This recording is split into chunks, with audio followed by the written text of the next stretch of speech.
Welcome to the 3 over 2. I'm Joe Fortunato, and as always, I'm joined here with Chris Grieve. What's going on, Chris? Hey Joe, how are you doing today? Good, man. It was a fun week of basketball. It was very entertaining to watch. I watched a good amount of Sixers. Unfortunately, they're slipping a little bit in the East, but with JoJo coming back here shortly, I think they'll pick it up. Yeah, and a lot of things stayed the same from last week when we did our last show. That was kind of what I just wanted to touch on. Nothing crucial happened this week, but a lot of the teams that were performing really good last week came out and are just continuing it this week.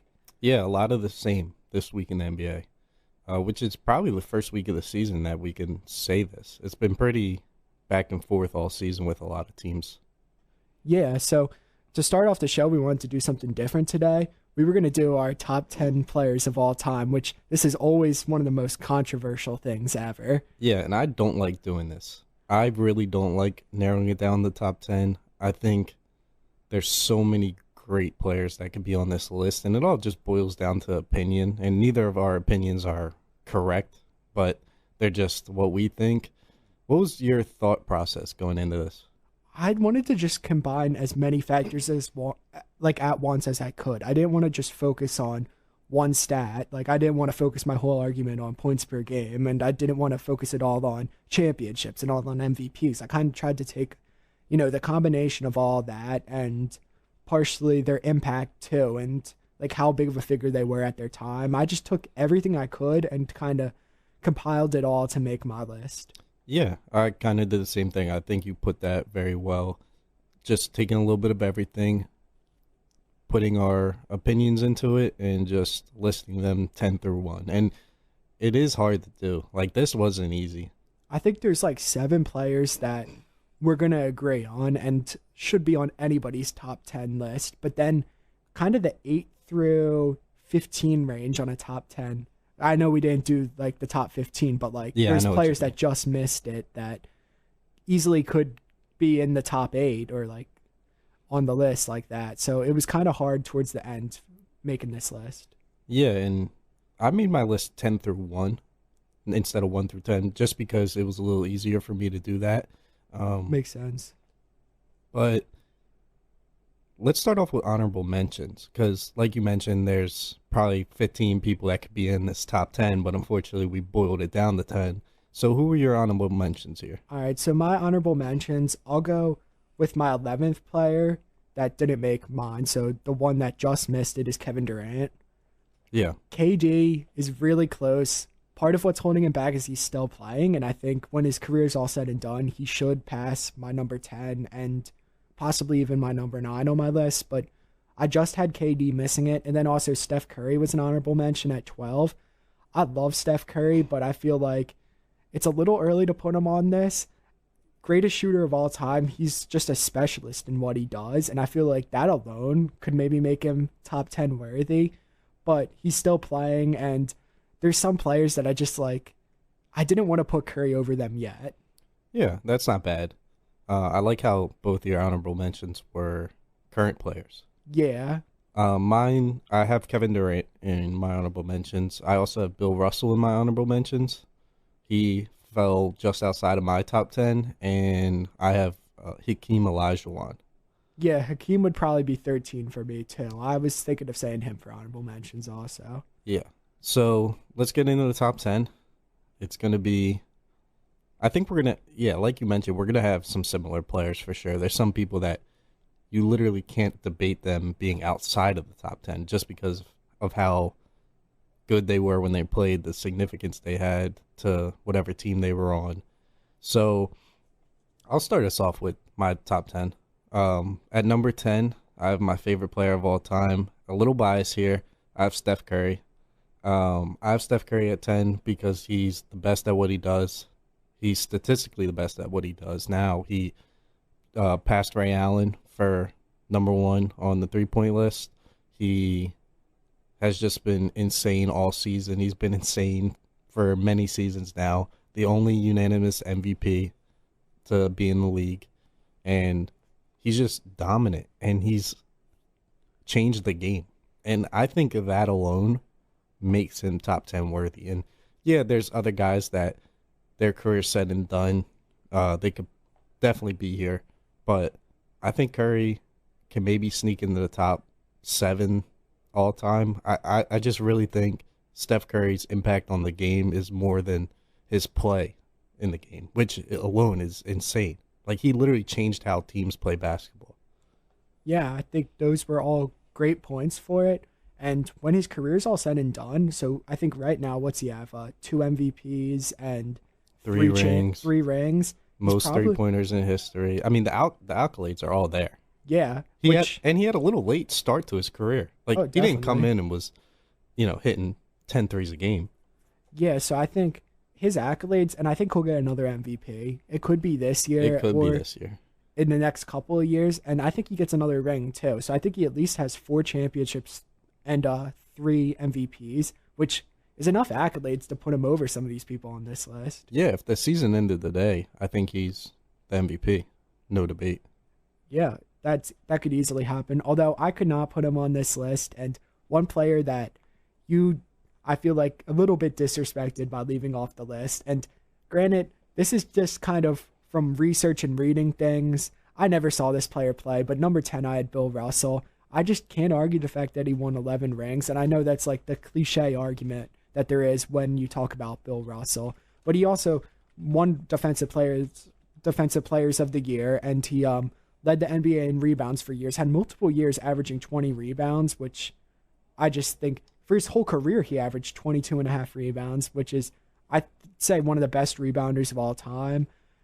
I don't think he'd be as good if he played today.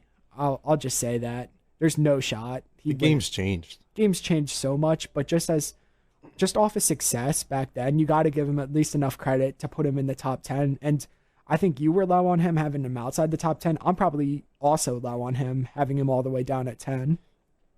I disagree only because of the fact that there was 10 teams in the NBA when he played. So 11 rings in 13 years, which is Bill Russell's actual statistics. Like, he won 11 out of his 13 years in the league, which is just crazy to think about. But it's impressive even if he played 25 years in the league. But 11 out of 13, that's just winning. He's a pure winner. And again, there's guys on this list that could have replaced Steph Curry, could have replaced my number 9 guy, whatever. But I just, the fact of there being 10 teams, Bill Russell was significantly bigger than everyone else. I mean, not including like Wilt. I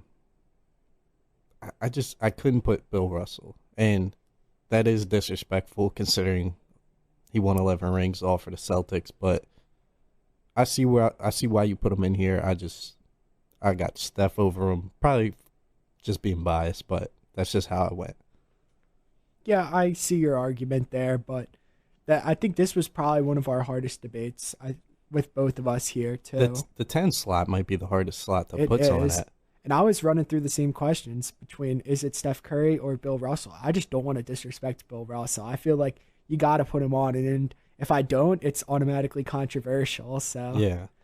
we'll see. So let's move on to number 9. Who is your 9? Number 9, one of my favorite players of all time. I have Tim Duncan. I had Tim Duncan also at number 9. Oh, wow, interesting. Yeah, Tim Duncan, 5 rings for San Antonio, the most fundamental guy to ever pick up a basketball.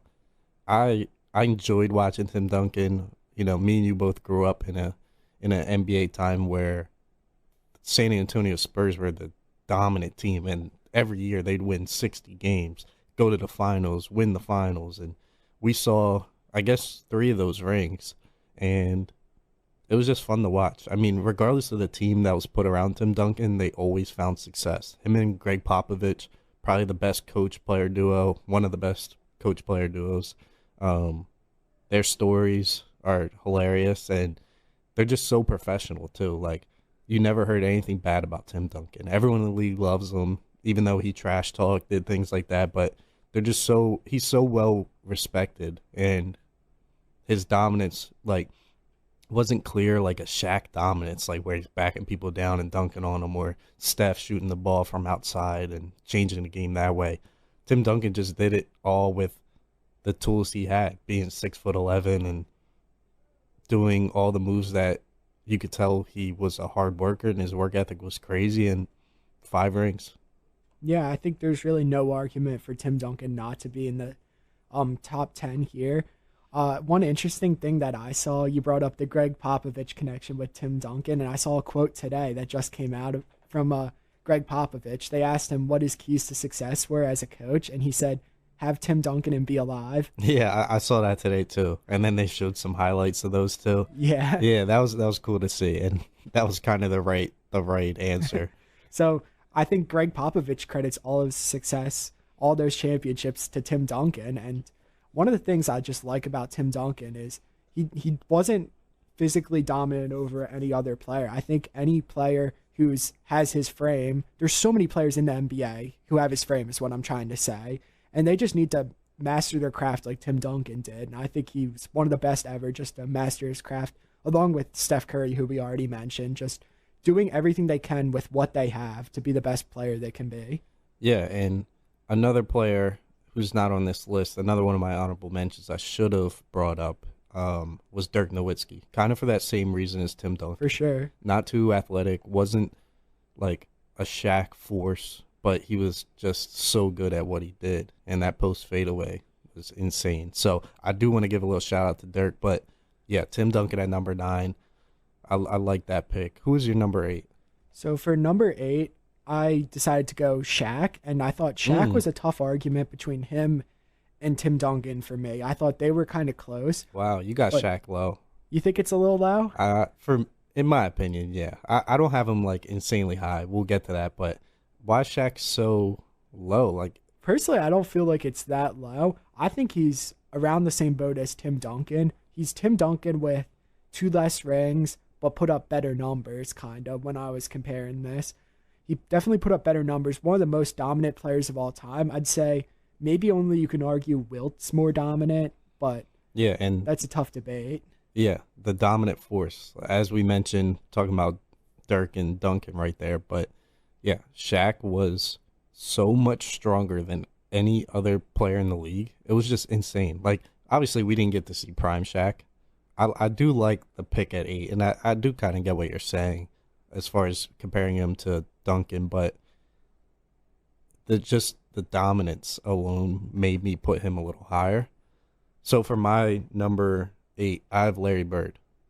I have Larry Bird at 8. I wanted to put him higher, but the players I have ahead of him I think are deserving to be higher. I think Larry Bird was extremely dominant, wasn't a crazy athlete, but maybe the best trash talker in NBA history. Yeah, he's up there for trash talkers in NBA history. I had Larry a little bit higher, and I think just kind of me why I picked Larry over Shaq. I think Larry's prime lasted slightly longer, although he got hurt and didn't have as long of a career.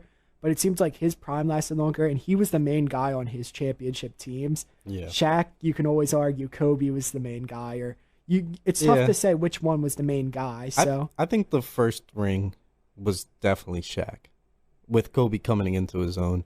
Kobe had a similar. I always compare it to like. And it's funny because Shaq was both their teammates, but I compare it to like when Dwayne Wade stepped up in the finals in 2006. Definitely. Like that's exactly what I see with that. But yeah, I mean you can't argue Kobe was controller of that team the last 2 rings, but I don't know. I don't know. I don't like Shaq being that low for you, but I understand it. That's why I gave Bird the edge, just because he didn't have that number 2 on his team that you can make the argument like that's why they were so successful. I don't know. That's kind of just why I went him. He earned his rings being the main guy. Yeah. So I put him 1 slot ahead. And I know it's not counting for too much as far as career goes, but that dream team with Bird and Magic on it, obviously Jordan and those guys, but seeing Bird, old Larry Bird, going out there and hooping on people, even less athletic than he was while playing in the league. It's pretty crazy. I love watching his highlights on the Dream Team. Yeah, that Dream Team, I don't think there'll ever be a USA team as good as that one. The Redeem Team was good. Not great. Not even close, though. Not close. We had Darren Williams compared to, like John Stockton. See, it had almost all the pieces, and then there was guys like Darren Williams on the team that just kind of... And Darren Williams was the man, but he wasn't a good player. Yeah, he wasn't. Just wasn't an icon like these other people, which kind of made it not as fun. And the icon factor of the Dream Team will probably never come back. Oh, for sure. There was multiple generations of basketball all in one, and just getting a little off track. One of the coolest things I thought about the Dream Team, like I liked how there was different generations of basketball being represented, all the biggest stars from that time, and then they had Christian Laettner on the team, who was Yeah. the face of college basketball for years, hasn't played in the NBA yet, and joins the team. Like it was just cool, the history around that team, seeing all the different That's factors. kind of like on it. AD too, though. Yeah, it was like AD because AD didn't play in the NBA But yet. at the end of the day, I want to get back to the top 10 here. If the NBA today took Curry, Harden, Durant, LeBron, Joel couldn't be on the team, but a good center. Like if the best USA players came together, they could get that popularity, but it just won't happen again like that. Yeah, I don't think players prioritize it as much as Nah, they used to. especially after what happened to Paul George. Oh, for sure. Yeah. So number 7, is that Larry Bird for you? Yeah, that's Okay. Larry for me. So my number 7's Wilt Chamberlain. Um, it was hard for me to put him at 7, but the players I have ahead of him, I do think are deserving. You can put Wilt top 5, top 4 all time. I have him at 7. It's kind of an ongoing joke with me and my friends. We keep saying Wilt Chamberlain never existed, like he was never real. Like you see the stories of him, at how he's the fastest player in the NBA. He can grab the top of the backboard. He had a 40-inch vertical. He dropped 100 points in a game. Like It doesn't sound real. it sounds like an NBA 2K player. Like it just sounds like someone made a center and was like, all right, well, I'm a 99 overall going up against 50 overall guys. And I don't like using that excuse like I used with Bill Russell as far as the competition back then. The game changes, the game adapts. Like there's going to be a guy in 20 years that's going to make centers like Shaq look like a joke because he's going to be good at everything. You know what I mean? Like Yeah. the game changes and you can't fault them for playing in that era. It's not like they had a choice. Yeah, and I think Wilt could play at any era, even though some people like to argue, oh, he'd be JaVale McGee these days. Yeah, right. I hate those arguments. Yeah, I think it's they'd terrible. still be good then. Certain players I don't think would be as good, but Wilt, just the physical gifts, would be good at any era. I will say, I do think players nowadays going back in time have a better chance than players back in time coming to nowadays. Oh, for sure. I Like think you put DeMar DeRozan in the '80s shooting that mid range. DeMar DeRozan might be Michael Jordan. I'm not saying as good as Michael Jordan. Don't get me wrong. Don't quote me on that. But I'm saying like as far as his game goes, he had the same tools. You know what I mean? Like Yeah, it's just, and then you put Curry in the '60s and he's hitting 40, nobody would 40 know what to feet do shots. with it. Yeah. Oh, he would be a freak. Yeah, that would be really cool to see. But yeah, I think overall though, I think you have Wilt kind of low. Okay. I think I have him a lot higher on my list. I think you have Wow. him low. So let's move on to the next one. I have for number 6. You want to go first? Yeah, I can. I have Shaquille O'Neal here. Okay. Yeah, a little higher than 2 slots higher than you. I have Shaq here, pure dominance. We already touched on Shaq. We talked about him for a little bit, but it was just the accomplishments for sure. 4 NBA championships, MVP. Shaq was the man, and what he brought to basketball was so entertaining too. Like he's the funniest guy to maybe play basketball. Like he was just he's still just comedy every time you watch him, but the entertainment factor, the dominance factor, what he did for Orlando in those early days, he's just entertaining, breaking backboards. He was like the first player to like not shatter the glass, but like bring down the hoop. Like it's just crazy. You watch Shaq highlights and you're just like, he was so much bigger and just better. Like you put a 7'3" guy in front of him, he's backing him down and dunking on him. Like there's nothing they can do. Yeah, I think dominant factor, he's probably number 1 or 2 on this list. You got to do that. Yeah. But I don't know. I just think a few of these other players that I have ahead of him are more accomplished. So at my number 6, I have Magic Johnson, yet he had a short career. His career was only, I'm pretty sure, 13 seasons, but he won his 5 championships, probably the best passing point guard of all time, and kind of had that triple-double factor that I just find cool nowadays. Like, nobody had it back then other than Oscar Robertson, but I think Magic Johnson, if he wanted to, could have got a triple-double every single game. Oh yeah, what was he 6'7", 6'8"? Yeah, first, like, One big of the point first guard. big point Yeah, guards, I, and I he mean, could change the game also. Oscar Robertson was probably the big point guard to come in, especially with the triple doubles we talk about. But yeah, I mean, Magic was the best point guard that was insanely big. He's the size of a small forward, power forward, running point guard, and not to mention he played center his rookie year to win a championship. Yeah, I think that's one of the coolest things when you're arguing the greatness of Magic Johnson that you can bring up is, yeah, he just the versatility of him being able to play center in the championship and all that. I just thought was one of the things that made him one of the most unique players in NBA history. And I think 6 is a fair spot for him. I have him above Larry Bird and Shaq, who I think had similar accolades, but I Yeah, think just Magic Johnson did it all but better. And I think that the toughest argument for me was Magic Johnson, Larry Bird. and it's And always such a good it's a argument. rivalry, but Yeah, I'd say when you look at everything, I think Magic Johnson was slightly more successful. yeah, and I'll jump into my five. Then I have Magic Johnson there. Same reasons. Yeah, I gave him the edge over Larry Bird. I gave him the edge over Wilt, only because he was game changing, and I just love that. I love the players that change the game, and Magic was a big guy who could pass the ball, move like a guard, could rebound like a center. Like Magic was the man, and you could argue him being top three, whatever you want to do. There was a point in time where Magic Johnson was like the undisputed third best player in the league, and or league history, but. Yeah, Magic at five for me. We touched on him a lot.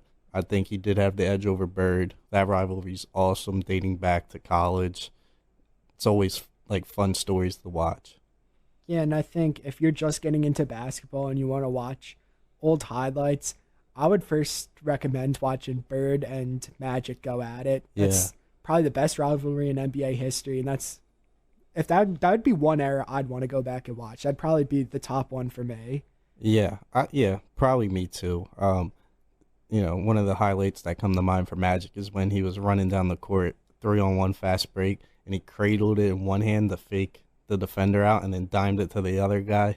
I believe it was Byron Scott who he dimed it to, but yeah, Magic Johnson highlights are insane.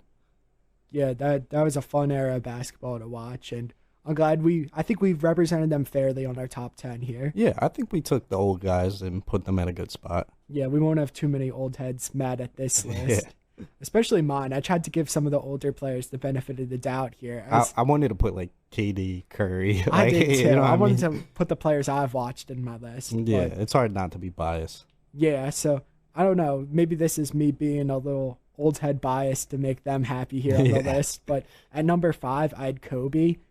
Oh, Might be a little low for Kobe, but I just think I have my top 4 players, and I think that they're in another tier kind of above Kobe. And I think Kobe's more in the tier of Magic Johnson, Larry Bird, just like best player on a team that won multiple championships and won a few MVPs.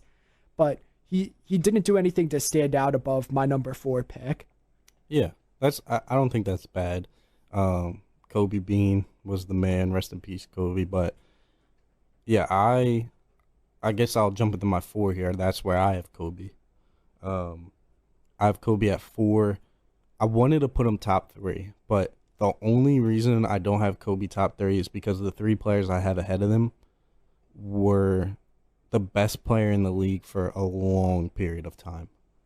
So, and you could argue Kobe was the best player from maybe like 2004 to 2008, 2009-ish, but the window of him being the best player was a lot smaller than these guys. Kobe was probably snubbed of multiple MVPs, but He was. yeah, he averaged like 35 and didn't get MVP, and his team was very successful. Anyway, the one MVP, I don't want to look too deep into accolades, but the guys ahead of him are just so much more dominant.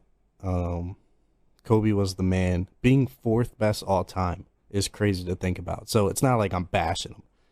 And I could hear any argument for him being 3, but at the end of the day, Kobe was dominant. Injuries kind of hurt the end of his career, but top 4 is a crazy, crazy, crazy achievement, and he deserves it. So I didn't have him in my top 4. Instead, I put Wilt at 4.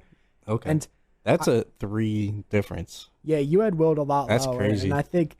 I don't know. I just think he's significantly better than these other names just because I don't know if he's a better player than all of them, but the fact that he averaged 50 points a game, averaged got the 100-point game, just he has so many records and was probably the most dominant player in any era stat wise ever in probably any sport. Nobody's ever dominated a sport in their era like Wilt Chamberlain did, Yeah. and nobody's ever put up numbers that just look fake. They're unbeatable. Like, they're not going to be beat. Yeah, he has so many unbreakable records from his prime, and I think that's why he has to be top 4.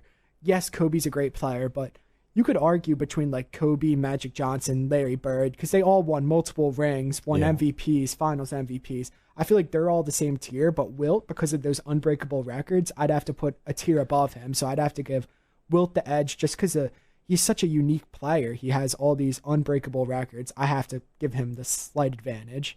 Yeah, that's not bad at all. And a little off track here. If you think there was one NBA player that could beat his 100-point game, who would you give the nod to? Are you talking right now? Or right now, like in the league currently? That is really hard. Like, you can say Devin Booker. He dropped 70. And that's the closest anyone's been to Will in a while. I think that's closest among active players, right? Yeah, it is. And 70 points compared to 100 is still 30 points away. Yeah, that's hard. That's crazy. Like, you're putting up 25 points a quarter.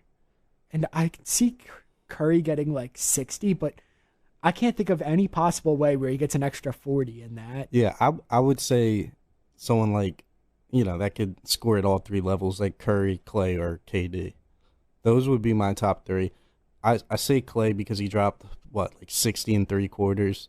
And, yeah. I mean, if he played that 4th, he arguably could have had more than Devin Booker. But it's just it's not going to happen. But if it was to happen, those would be my top 3.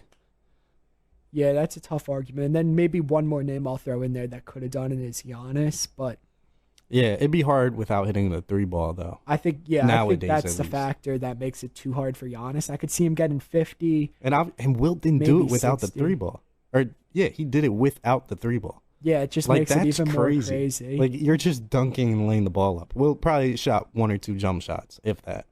Oh, yeah, it was probably... And then a couple free throws, I'm sure, too, because they probably started a lot of free hacking throws. him. Yeah. I saw the box score. It's like 20-something free throws, which at the time is insane because that didn't happen like that.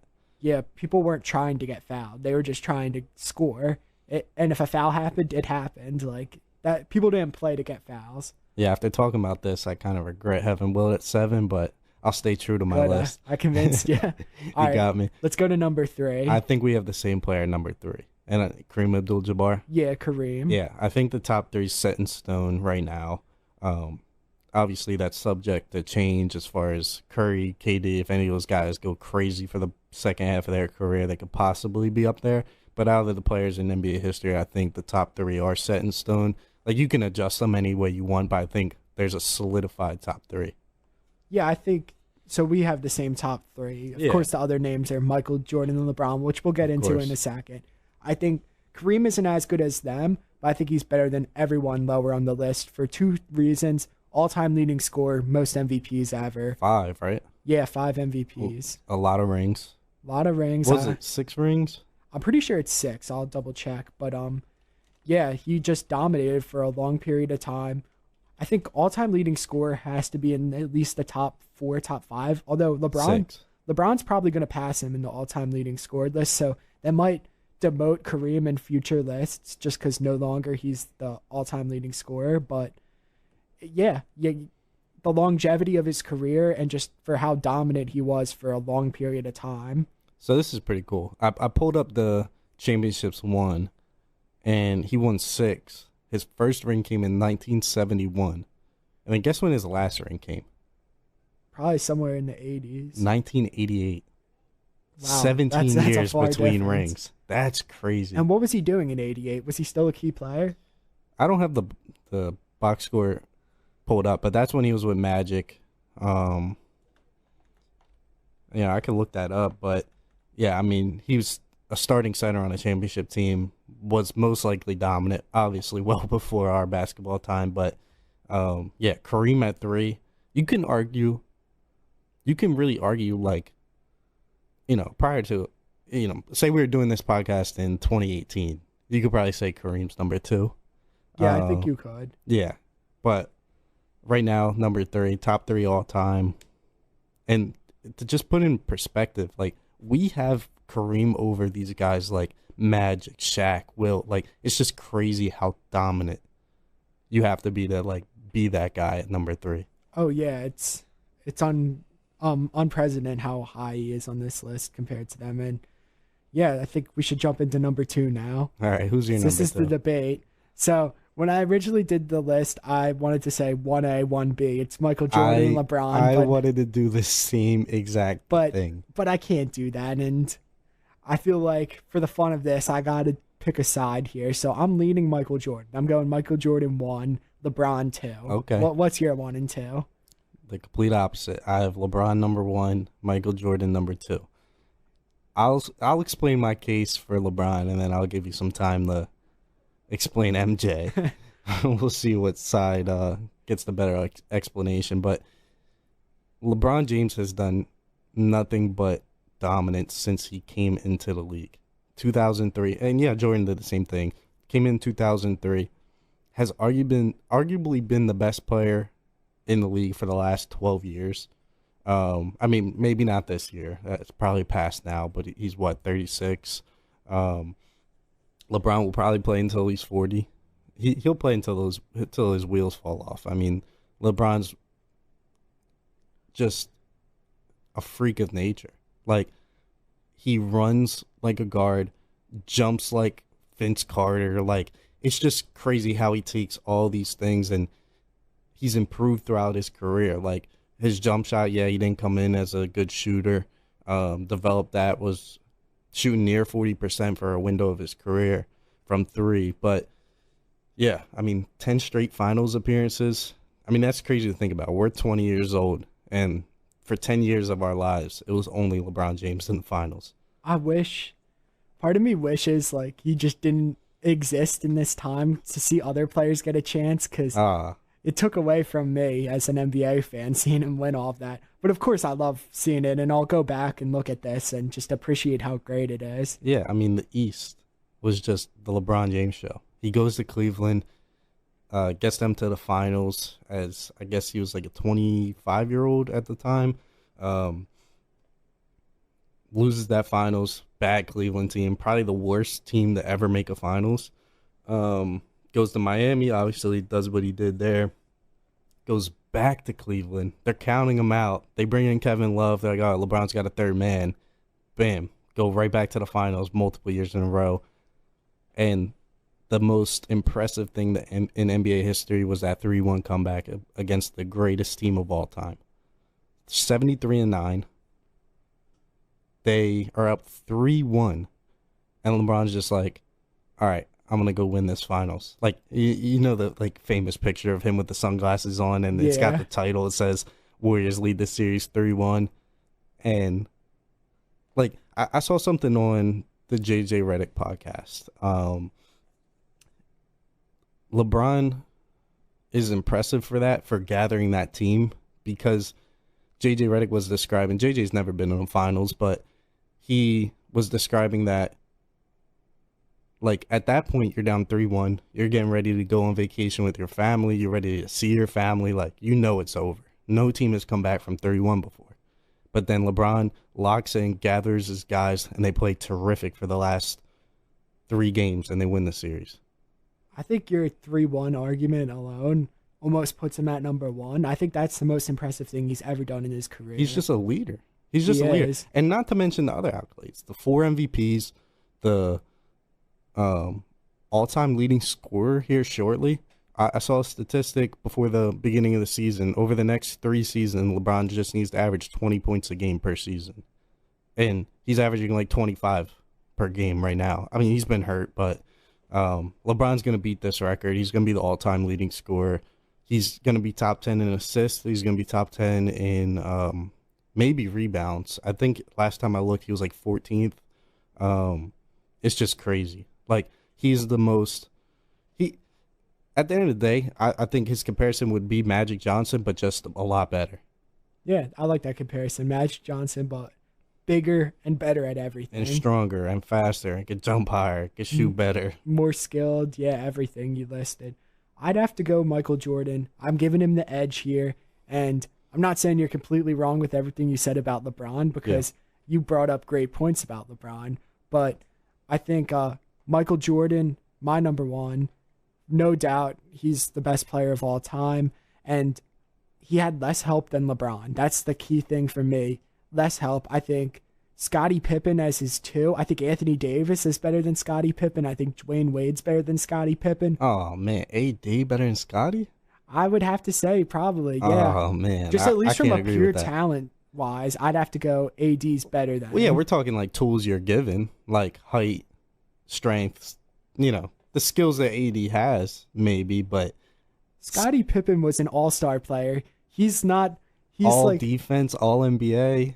he's an all-star player. He's not a superstar like Anthony Davis But or like Dwayne Wade. But what's Anthony Davis then? He's a superstar player. He's a superstar and Scotty's not. I wouldn't say Scottie was ever a superstar player. What has AD done that Scottie Pippen hasn't done?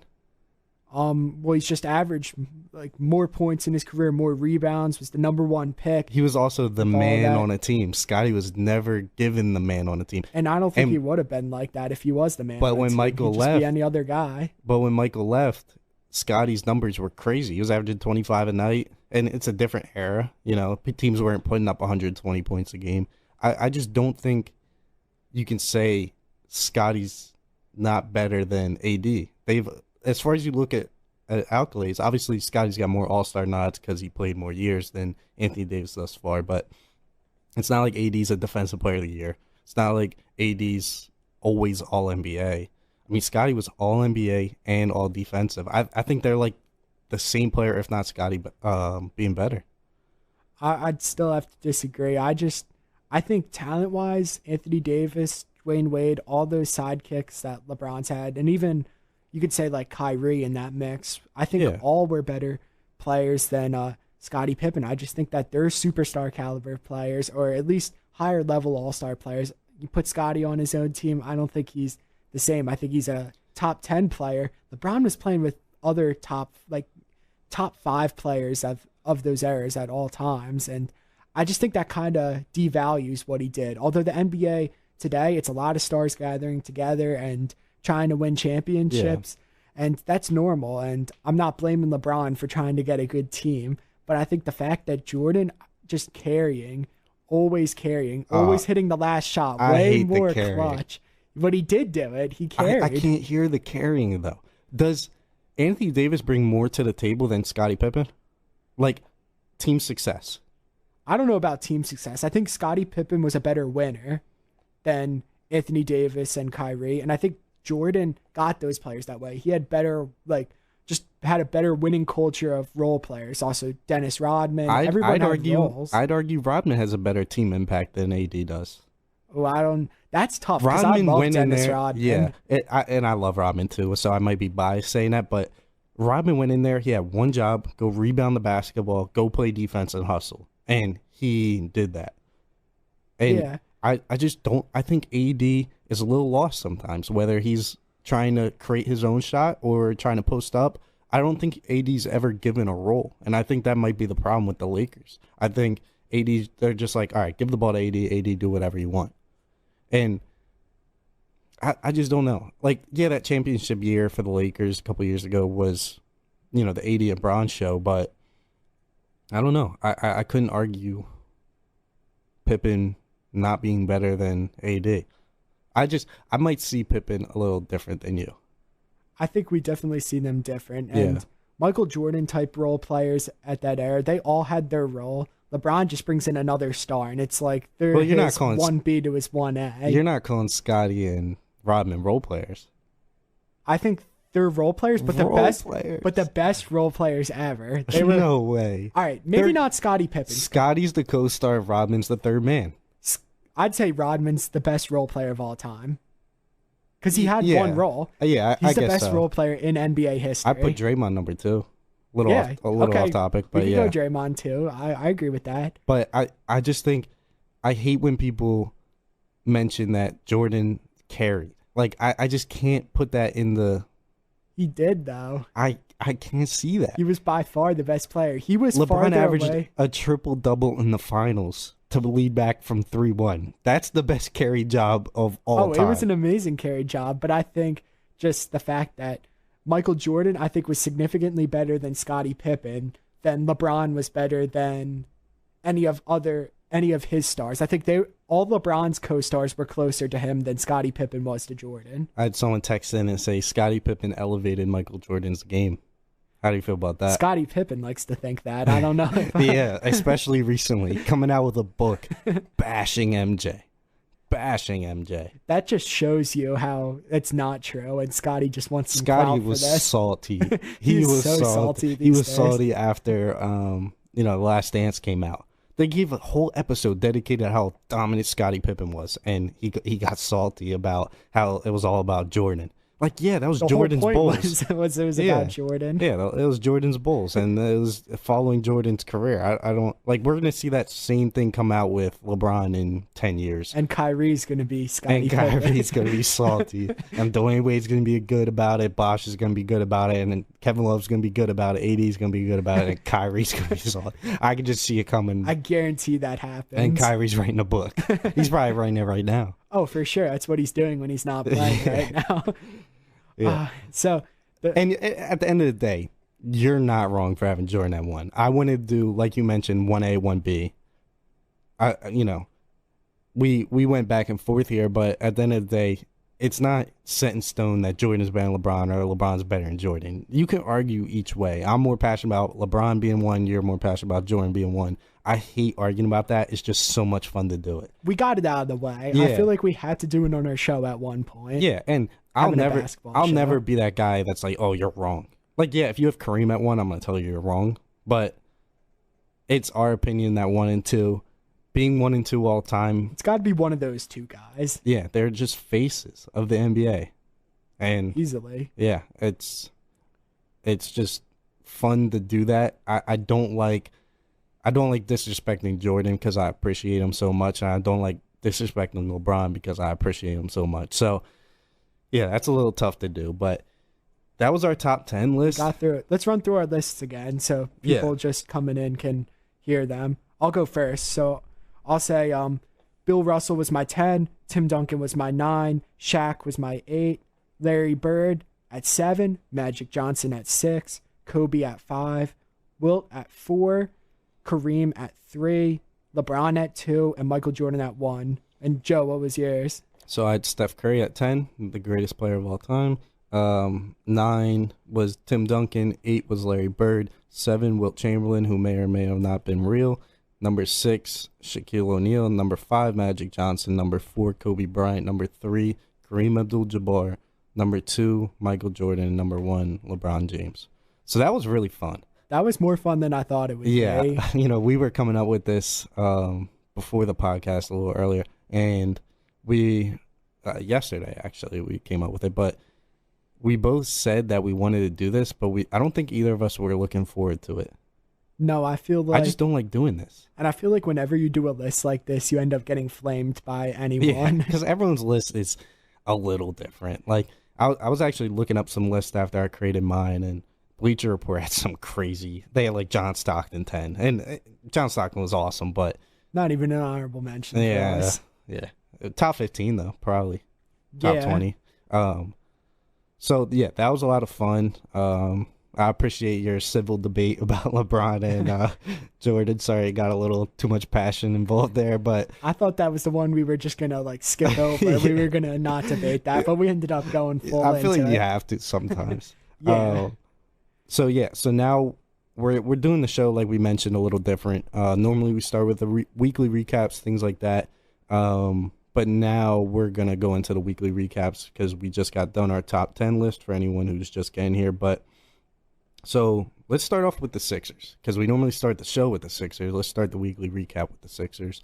So they're struggling. That's evident. I believe prior to last night, they won against the Nuggets, which was big win on the West Coast. They're on that West Coast trip right now.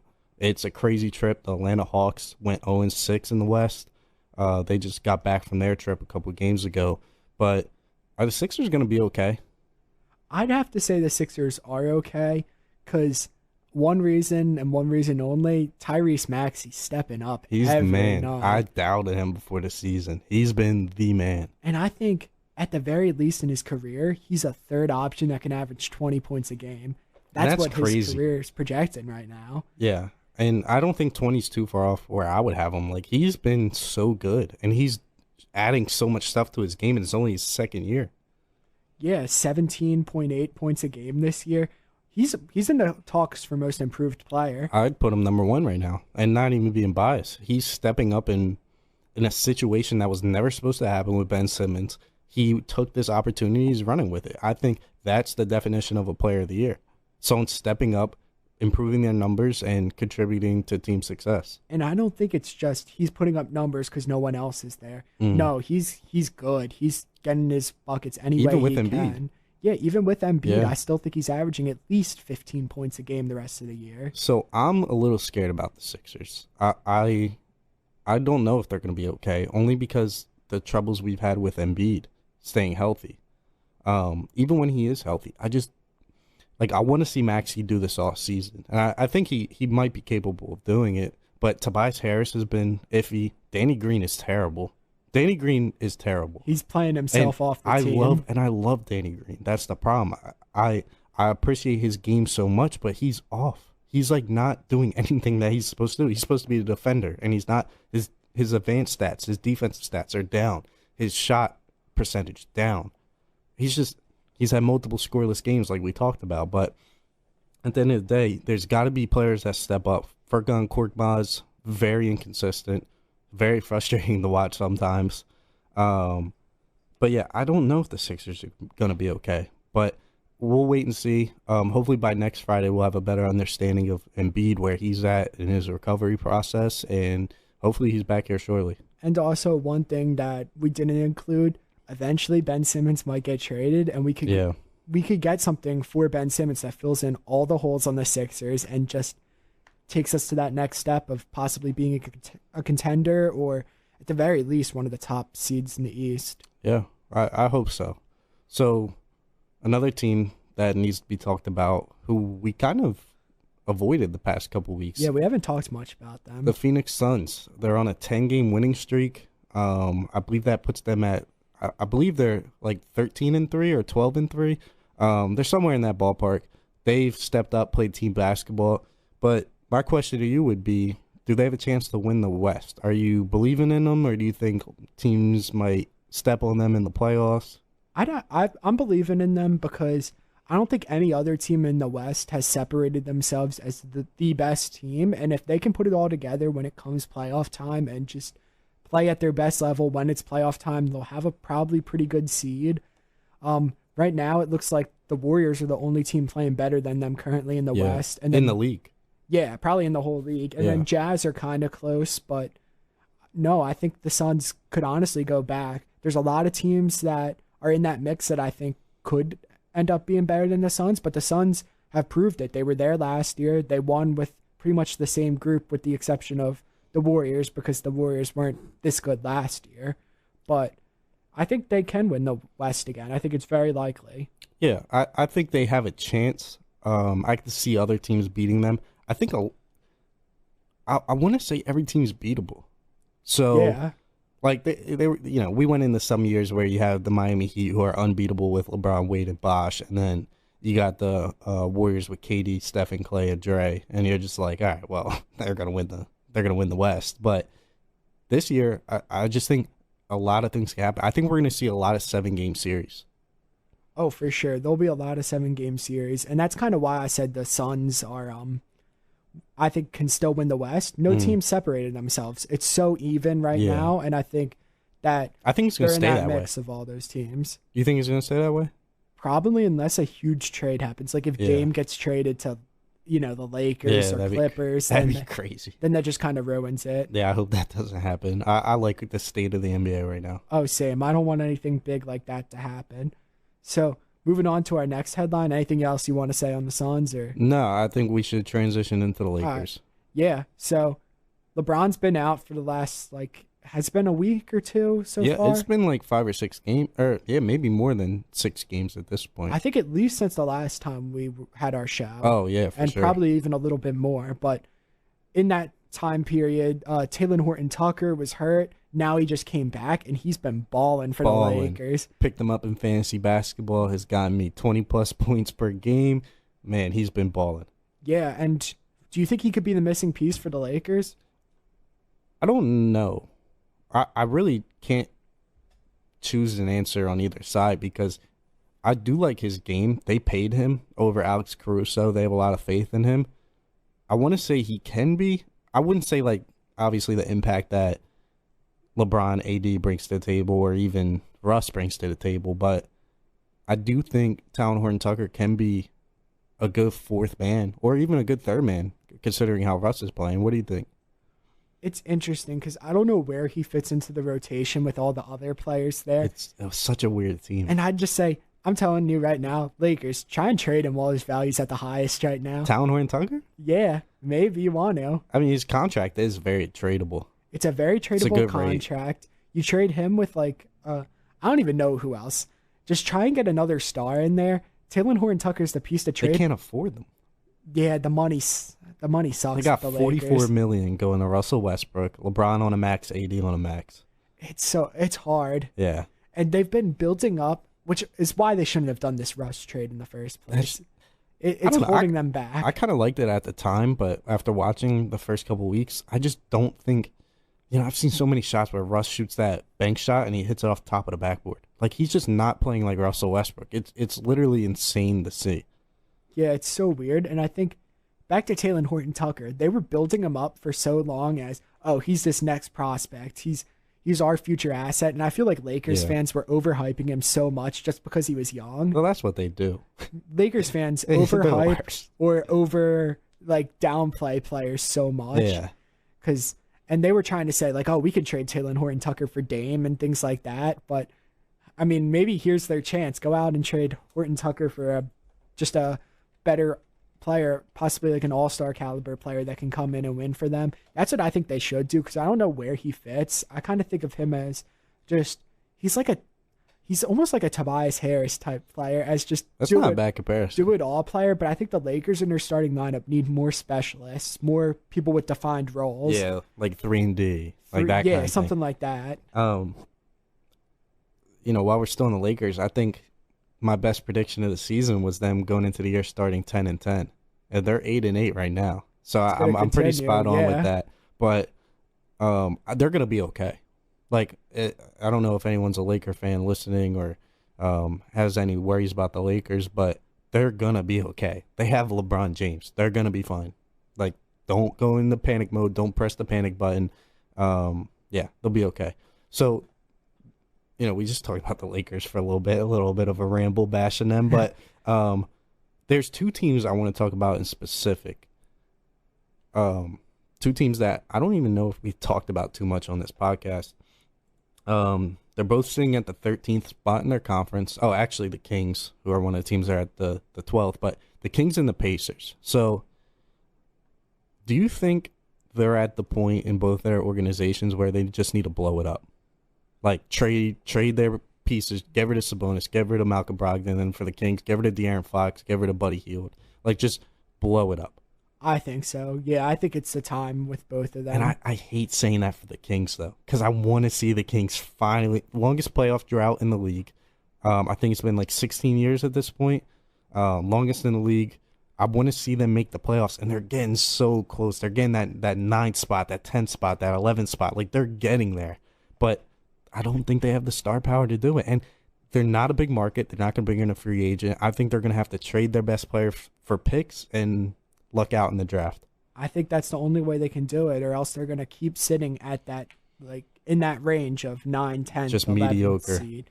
Yeah, and they have some pieces that they could trade right now. I don't know if I think they have to trade Fox. They got to get rid of Bagley too.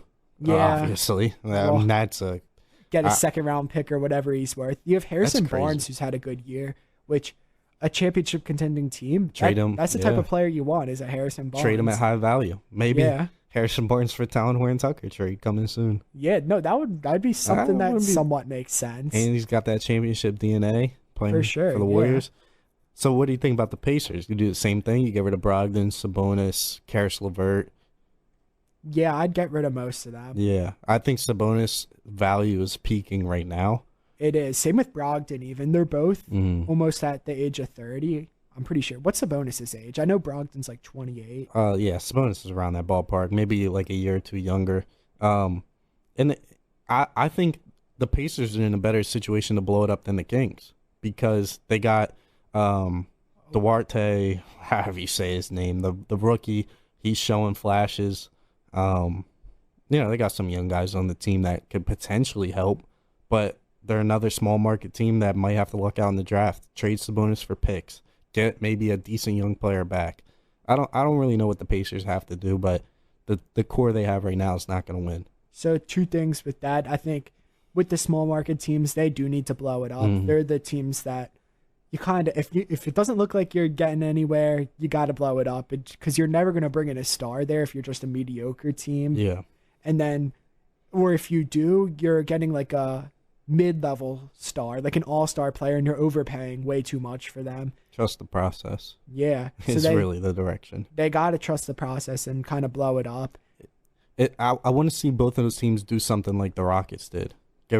Obviously, Harden's higher trade value than both of their stars, but you trade for those picks. You try and luck out, get someone in the draft that has potential like Jalen Green, and you take them to those markets and luck out.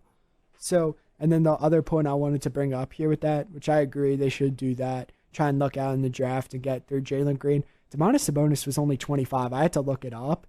He's a lot younger than I thought. He's 25? 25. I was going to say 26, but yeah, that's crazy to think about. So I don't know if they want to keep him or not for this rebuild, but I'd still dump him. Yeah, I'd have to. I think his value should actually be kind of high then, and there's teams that would like him. Yeah, and it just depends on what situation they want to go around, though.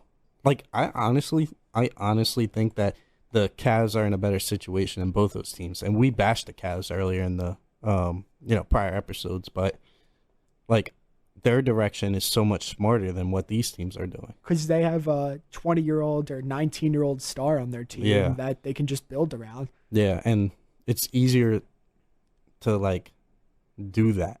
Like so much like easier. LaMelo Ball.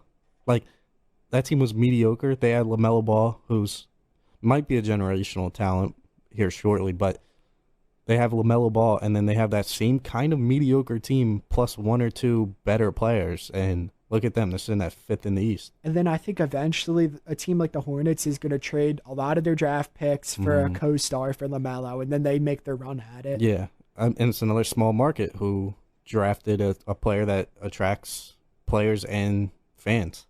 Yeah, and I think the way they did it's perfectly, and that's kind of how the Kings and Pacers have to emulate this. Yeah, I agree. There's a lot more that can be said about those two teams. I mean, it just depends what they can do, because I don't think they have assets to bring in help without giving up too much to put them at that same spot. If you know what I mean, like yeah, Duarte, whatever, you could trade him, but how much does that really get you, and where does that really take you? Yeah, they don't have the assets to bring in a second star or third star that can make them a championship contender. They're never going to get there. Yeah. Well, we're running out of time here. It's been a fun episode. This one was awesome. We got some good debates going on. I appreciate everyone for watching. We're going to have this up on YouTube here today shortly. This has been the 3 over 2. Thank you for listening to the 3 over 2 on 98.5 WNUW LP Aston. We will see you not next Friday, but I think 2 Fridays from now. So have a great Thanksgiving and have a great weekend.